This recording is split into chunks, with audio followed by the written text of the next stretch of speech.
Limits are challenges, even when the wild world is your canvas.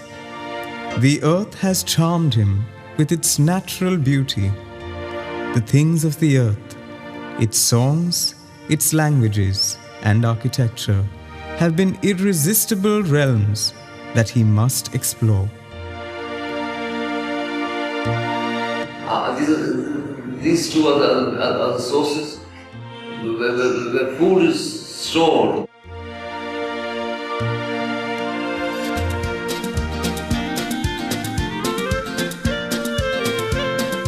And here's my favorite bird, the peacock. And you can see how well the colors are blasted. The earth was never enough. This is a picture of Christ the sacrifice. He needed to cross the limit. Iconographical formulas.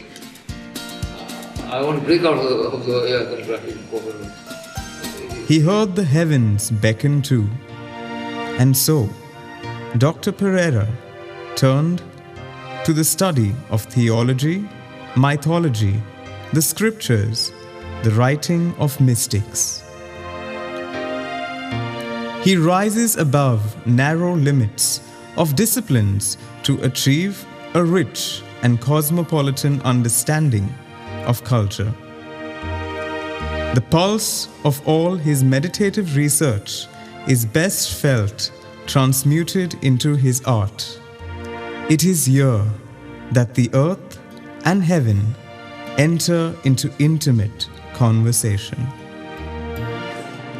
I would say that Dr. Jose Pereira is one of the essential building blocks of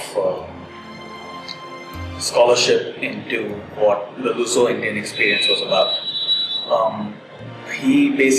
Because of his unique experience of growing up in Bombay, studying Sanskrit and understanding ancient Indian culture, he was able to look at his own ancestral Goan culture in a particular way, which placed it in a very precise and scholarly manner between the world, between Europe and India, and what came from ancient India.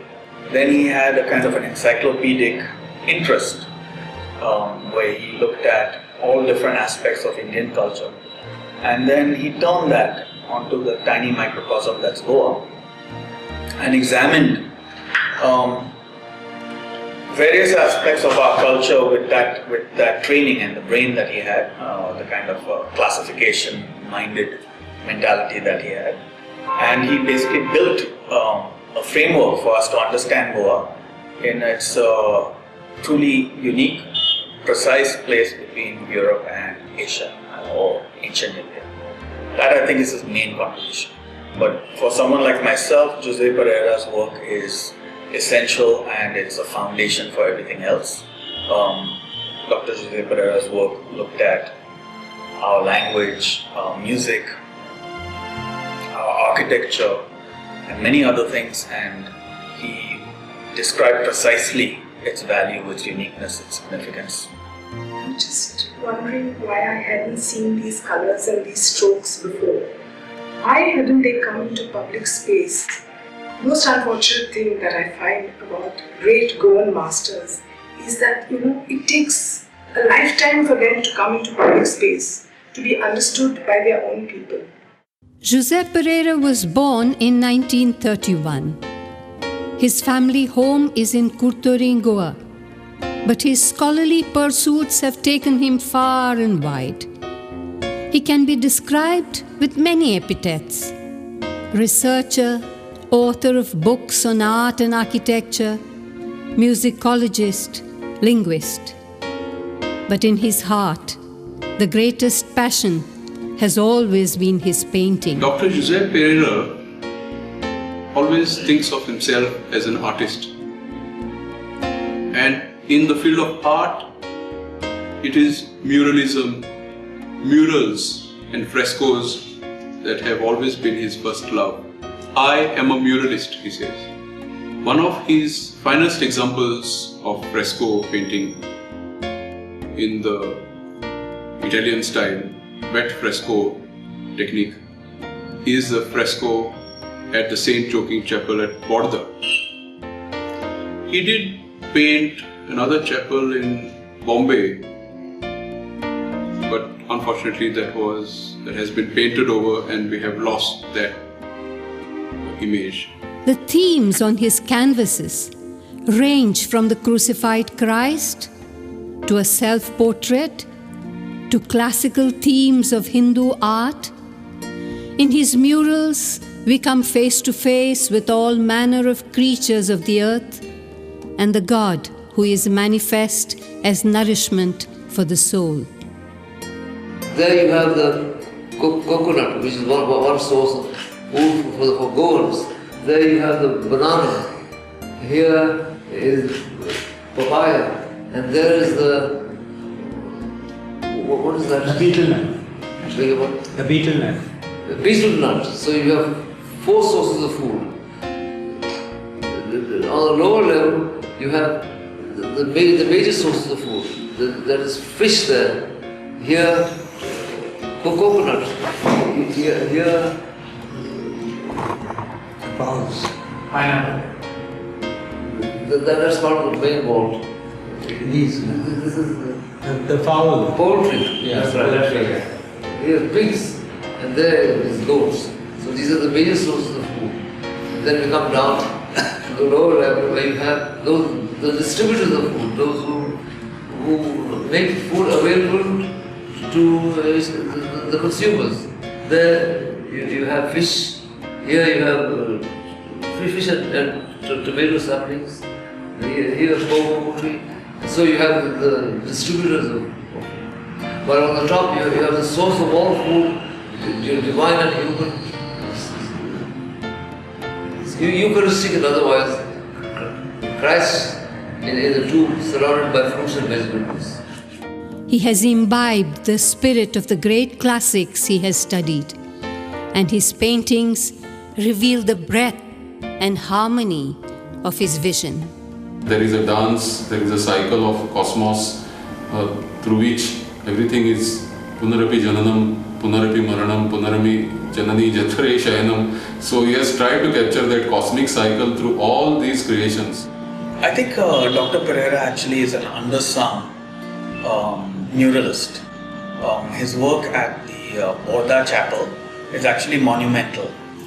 It's a very painstaking style, and it requires, a kind of an extraordinary cussedness which Dr. Pereira possesses. That's the big thing about it, is that he did a kind of work in a kind of style which is just almost unparalleled. If it is at all paralleled, I'm not aware of that in the 20th century. So that's a very big deal by itself. In the chapel of Saint Joachim in Borda, Margao, we come face to face with frescoes of great exuberance and power, executed in 1999.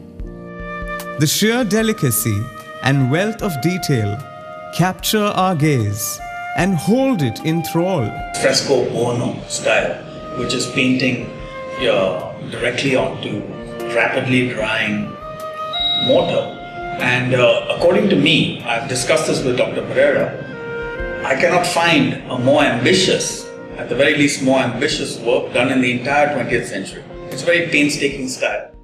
We look with wonder at rural scenes of Goan landscape that is still recognizable, though fast disappearing in rapidly urbanizing times.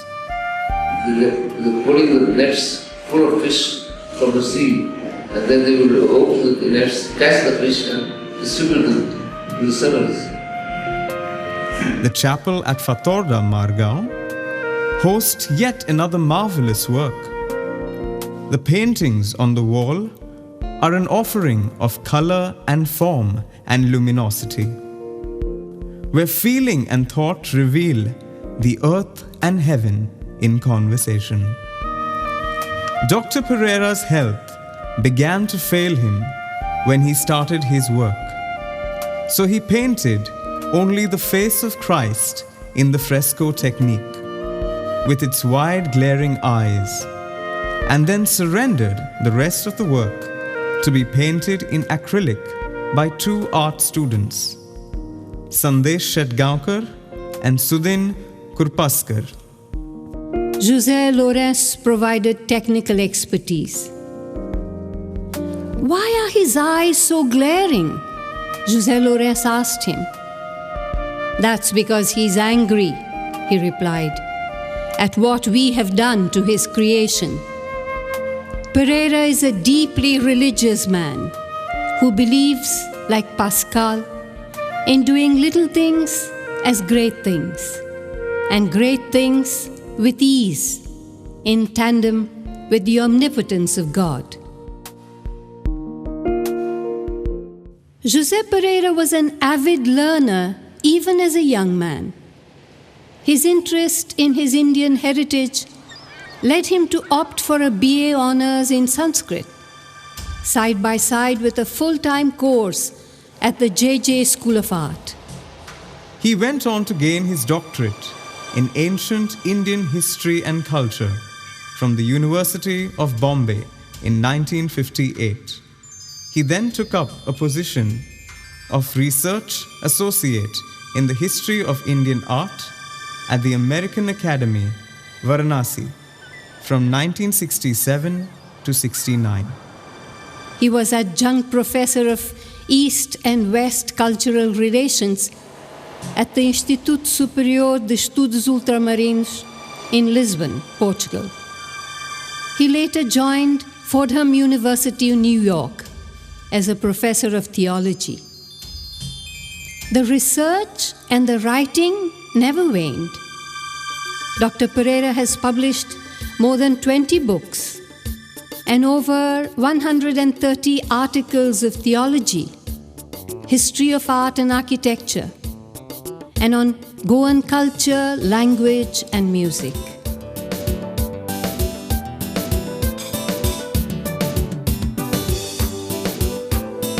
It was always a play between mind and heart, serious thought and the earthy humor of Konkani folk song, the wistful lyrics of the Mando, melancholic, speaking of the unattainable, and the richness of that inheritance that has sustained us. What was your relationship or experience on Goa? We used to go to Goa during the holidays, and what most interested me about Goa is very much part of my inheritance is the Mando. My grandparents sang the Mando, and that struck me as something out of the extraordinary compared to the culture that was dished out to us in Bombay.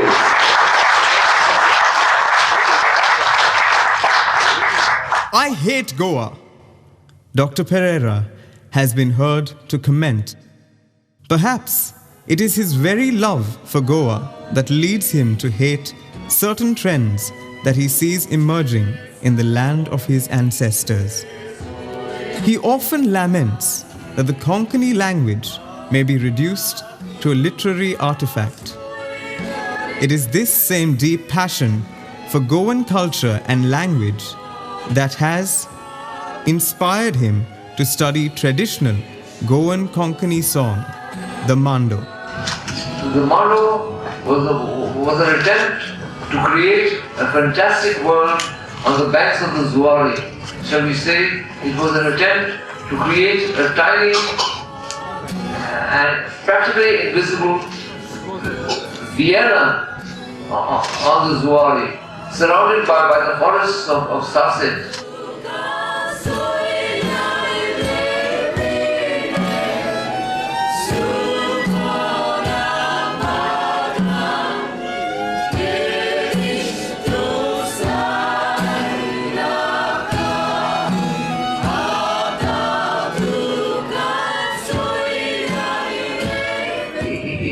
It was centered in lavish halls of gorgeous architecture with chandeliers hanging from above, and perfumes and music and the dance of all things, the dance, which according to the Sanskrit writers is the very essence of the arts.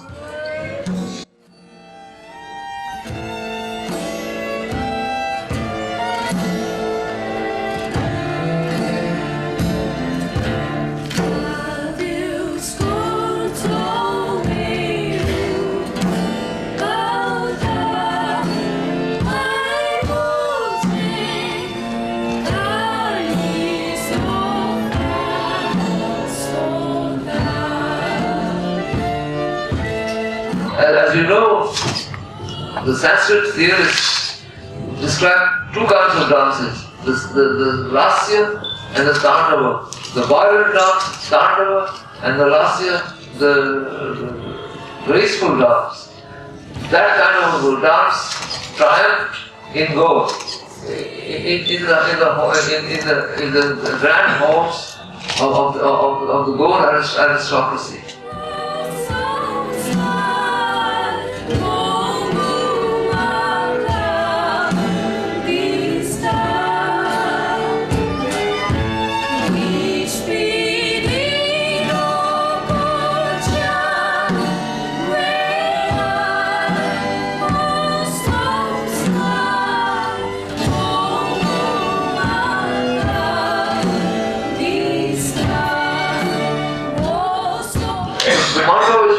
Contrast. I should only emphasize one or a few, perhaps a few.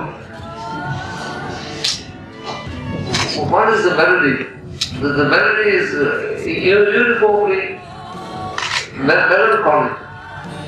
But the imagery surrounding this melody is luminous, full of sun, stars, diamonds, angels, Surya Rametrashi Puri Pordoleta.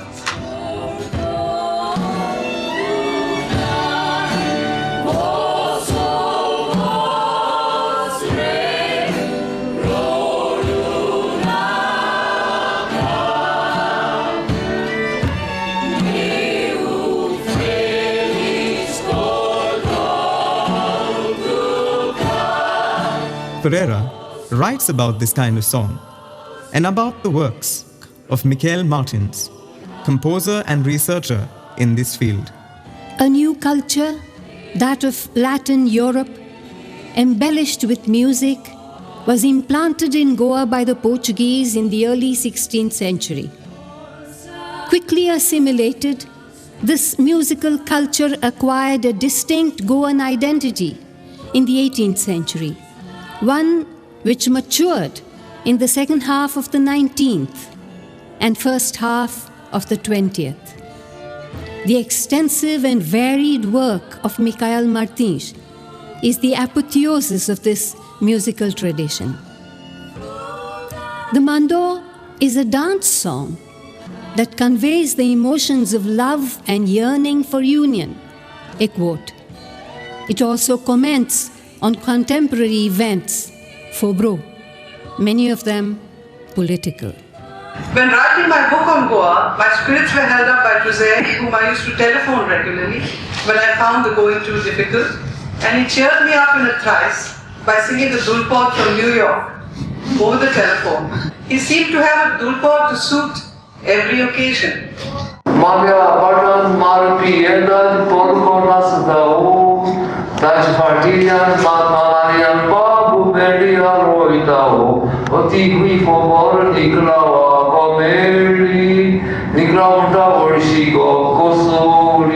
Theatrical genius of Goa has two phases. Very simply divided into the previous phase, which was unpublished, and the latter phase expressed in the theatre, which is published. I intend to say a few words about the previous unpublished phase, in which I entered as a young man and took some notes, and therefore put the content of that phase into a published form. As I said, it is unpublished. Therefore, there is no evidence of the thought in writing except what was copied by me as a field worker. Dr. José Pereira has also personally gone round from village to village in Goa on his bicycle, armed with a tape recorder, speaking to women and farmers in their homes and in the fields to salvage another valuable type of song, the Konkani Christian religious song. These hymns are sung at ladainhas, other religious ceremonies, and on feast days. Raimundo Barreto's hymn, São Francisco Xaviera, sounds to Goan ears nothing short of celestial poetry. Dr. Pereira's book, Konkani Bhakta Gita, a treasury of Goan hymns, includes 104 hymns from the 16th century to 1950 in both Devanagari and Romi scripts, with a Konkani English glossary of 300 words.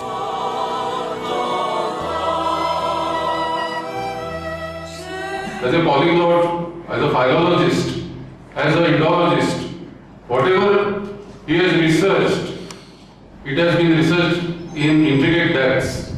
Konkani भक्तिगीतां 17व्या शेंकड्यांतली भक्तिगीतां ताचेर एक ल्हानशें हांवें इंटरनेटाचेर article बरयलें. What you find in that भक्तिगीतां कोंकणी 17व्या शेंकड्यांतली essence, basically essence of civilization. What was it that drove Dr. José Pereira the scholar in so many diverse directions?